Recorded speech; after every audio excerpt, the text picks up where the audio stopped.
Hello guys, how are you all? இப்போ நாம் இந்த ஸ்ட்ரீம் வந்ததுக்கான முக்கியமான காரணம் அஃப்கோர்ஸ் நேற்று சம்பவம் பண்ணியிருக்காங்க தமிழ்நாடு கவர்மெண்ட்டு.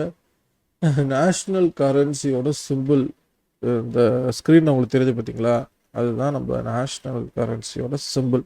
எப்படி டாலருக்கு எஸ் போட்டு ஒரு மேலே பார் போட்டிருக்கோமோ, யூரோக்கு வந்து ஒரு சி மாதிரி ஒரு கேபிட்டல் சி மாதிரி போட்டு ஈக்குவல் போட்டிருக்கோமோ, அந்த மாதிரி இந்தியன் ருப்பிக்கு ரா அப்படின்னு தேவநாயக இருக்க ரா, அது ருப்பியோட லாட்டின் ஆறுங்க சொல்கிறாங்க.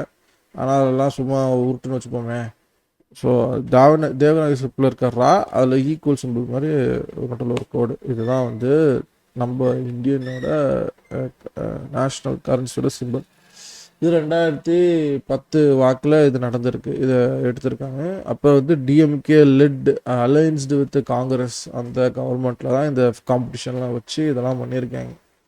ஆனால் இப்போ 2025 அதே டிஎம்கே கவர்மெண்ட் என்ன யூஸ் பண்ணியிருக்காங்கன்னா, நம்மளோட ஸ்டேட்டு பட்ஜெட்டில் இந்த சிம்பிளை நீக்கிட்டு அதுக்கப்புறம் தமிழில் இருக்க ரூபாவை ரூ அப்படின்னு போட்டு யூஸ் பண்ணியிருக்காங்க. இட்ஸ் சிம்பாலிக் ப்ரொட்டஸ்ட் அப்படின்னு டிஎம்கேவில் இருக்க கட்சியில் இருக்கவங்க சொல்கிறாங்க.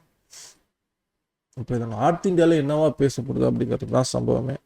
நம்மளால் எல்லா வீடியோஸும் பார்க்க முடியாது. ஸோ பெக்யூலராக சர்ச் பண்ணி வீடியோஸ் பார்க்கலாம். நேற்று நான் பார்த்த முக்கியமான சம்பவம், நம்ம ஸ்டேட்டில் இருக்க முன்னாள் பாஜகவோட தலைவராக இருந்தவங்க தமிழிசை அவர்கள், அவங்க பேசுகிறப்ப ஒரு இந்தியா டுடேன்னு நினைக்கிறேன் அந்த விஷயத்தில் பேசுகிறப்ப, டிஎம்கே எப்பவுமே இப்படி தான், they're always against national unity, national integrity அப்படின்னு பேசிகிட்டு இருந்தாங்க.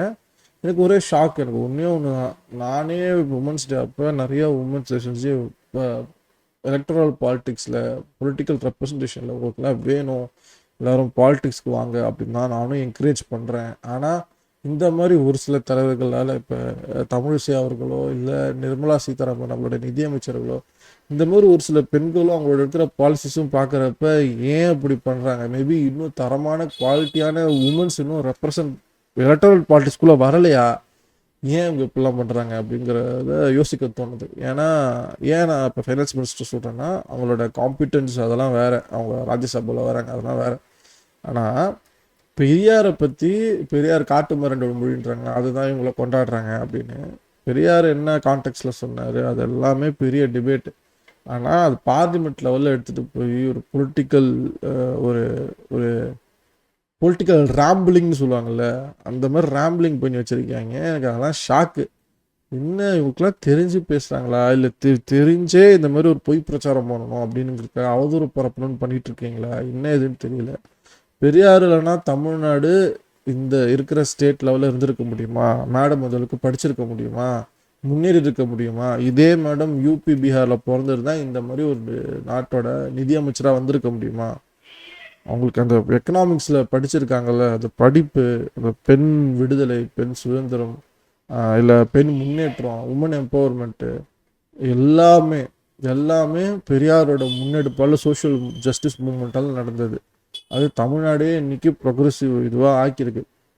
தமிழ்நாட்டில் இருக்க பொலிட்டிக்கல் கான்டெக்ட் நம்ம எவ்வளோ வேணால், பொலிட்டிக்கல் பார்ட்டிஸ் எவ்வளோ வேணால் கிரிட்டிசைஸ் பண்ணலாம். உங்களுக்கு வேறு டிஃப்ரெண்ட் தாட்ஸ் இருக்குது, அதெல்லாமே வேறு. ஆனால் யாராலையும் மறுக்க முடியாத ஒரு விஷயம், எந்த கவர்மெண்ட் தான் சரி, காங்கிரஸ் இருந்தாலும் சரி, டிஎம்கே இருந்தாலும் சரி, ஏடிஎம்கே இருந்தாலும் சரி, ஏதோ ஒரு வகையில் ஒருத்தங்க ரிலேட்டிவாக ஸ்டேட்டோட ப்ராக்ரஸ்க்கு தான் வழிவகுத்துருக்காங்களே தவிர நம்மளை வந்து யூபி பீகார் மாதிரி நம்மளை வந்து பின்னோக்கி போகல. இத்தனைக்கும் இண்டிபெண்டன்ஸ் ஆகிறப்ப யூபி பீகார்லாம், யூபி முக்கியமாக அதெல்லாம் வந்து பயங்கரமாக ரிச்சஸ்ட் ஸ்டேட்டு, நாமளும் பூரஸ்ட் ஸ்டேட்டு. இன்றைக்கி நம்ம எந்த நிலைமையில் இருக்கோம், நம்ம எந்த அளவுக்கு நம்ம கண்ட்ரிபியூட் ஜிடிபி கான்ட்ரிபியூட் பண்ணுறோம், இந்த கான்டெக்ட்லாம் புரிஞ்சு தயவு செஞ்சு இங்கே இருக்கிற உங்களுக்கு, இங்கே இருக்கிற தமிழர்களுக்கு ஒரே விஷயம் தான் சொல்லிக்கிறேன். நிறையா விதமான இது வரும், பொய் பிரச்சாரங்கள் வரும்.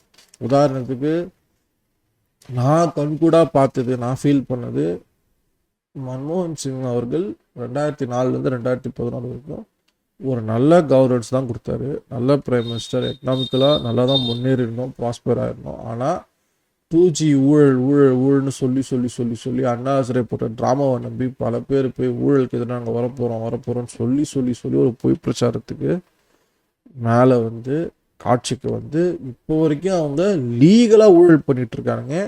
எலக்ட்ரல் பாண்ட்ஸுங்கிற ஸ்கீமில் ஒரு குவிட் ப்ரோக்கோக்கான பாசிபிலிட்டி இருக்குது. இது எப்படி நீங்கள் பண்ணுறீங்க? அதனால் ஓட்டு போடுற மக்களுக்கு எந்தெந்த கட்சிக்கு யார் யார் எவ்வளோ கொடுத்தாங்கிறது தெரிஞ்சிருக்கணுங்கிறத சுப்ரீம் கோர்ட் எடுத்த டெசிஷனால் மட்டும் தான் நமக்கு லிட்ரலி டேட்டாவாக கிடச்சிருக்கு. எவ்வளோ பேர் என்னவா கொடுத்துருக்காங்க, எப்போ டேக்ஸ் ஃபைல் இவங்க போய் யாருமே டைரெக்டாக வந்து யாருமேனா எல்லாருமே இல்லை, இப்போ குறிப்பிட்ட செக்டர் ஆஃப் பீப்புள் அவங்களா டைரெக்டாக போய் பிஜேபிக்கெலாம் போய் டொனேட் பண்ணல. இடி ரைடு வருது, இன்கம் டேக்ஸ் ரைடு வருது, உடனே இவங்க போய் பிஜேபியோட நன்கொடை எலக்ட்ரல் பாண்ட்ஸில் போய் இன்வெஸ்ட் பண்ணுறாங்க. அப்புறம் அந்த சீஸ்லாம் அப்படியே தள்ளி போடப்படுது, இல்லை கால் ஆஃப் போடப்படுது. லிட்ரலி இவங்க ஒரு ஸ்கேமை லீகலாக கவர்மெண்ட் ஆஃப் இந்தியாவோட பார்லிமெண்ட்டில் அப்ரூவ் பண்ணி ஒரு பில்லை பாஸ் பண்ணி லாவாக்கி எலக்ட்ரல் பாண்ட் ஸ்கீம்ங்கிற பேரில் லிட்ரலி இவங்க ஸ்கேம் பண்ணிட்டு இருக்காங்க. They have made a scam legal. உங்களுக்கு புரியுதாது? அப்படிப்பட்ட இவங்க என்னென்ன சொல்கிறாங்க தமிழ்நாட்டை பற்றிங்கிறதெல்லாம் பார்க்குறப்ப ரொம்ப ஷாக்கிங்காக இருந்துச்சு. அந்த வீடியோஸில் என்னால், ஏன்னா நிறைய வீடியோஸ் இருக்குது, என்னால் அவ்வளோ கிலோ நெட் பிக் பண்ணுற அளவுக்கு என்னால் நோக்கன் கார்னரில் போய் என்னால் ஒரு வீடியோ காட்ட முடியாது. பட் ஆனால் இதை நான் பார்த்தேன். நம்மளோட இத்தனைக்கும் 2 ஸ்டேட்டுக்கு கவர்னராக வேறு இருந்திருக்காங்க. என்னத்தை பண்ணுறது அப்படிங்கிற மாதிரி கடந்து போக வேண்டியதான்.